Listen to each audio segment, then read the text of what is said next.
that had been simmering, patient, observant, controlled, smiled for the first time, because it knew something I hadn't fully accepted yet. This wasn't the end of my patience. It was the end of my self-erasure. And once you stop sacrificing yourself for understanding, what rises in its place is not chaos. It's power. The day I realized they never cared, there is a moment when confusion dies. Not loudly, not violently. It simply stops asking questions.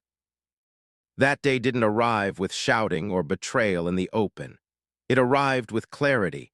Cold, clean, undeniable. I was still trying then, still explaining, still hoping there had been a mistake. I believed they didn't understand me, that if I found the right words, the right tone, the right timing, something would finally click. I believed ignorance was the enemy. I was wrong, because ignorance looks uncertain. Ignorance hesitates. Ignorance asks. What I saw that day asked nothing. I spoke. Not emotionally.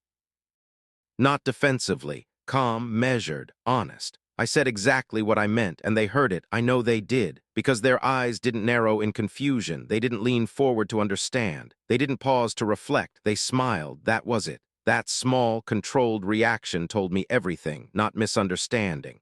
Malice, they understood perfectly. They just didn't care. They had always known what I meant.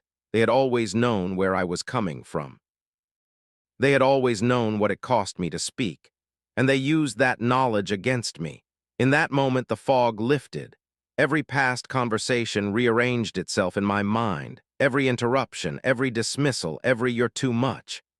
It wasn't confusion, it was choice. They chose not to respect me. They chose not to protect me. They chose to benefit from my doubt. I felt sadness first, a quiet grief for the version of me that still believed, for the trust I had given freely, for the effort I wasted trying to be seen.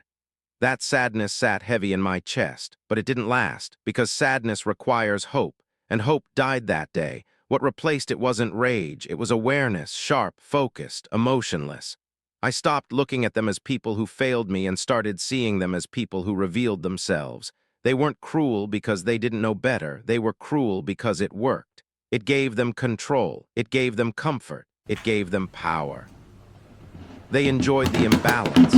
They enjoyed watching me overthink while they stayed certain, enjoyed watching me bend while they stood still, enjoyed being the standard I kept trying to reach. That's when my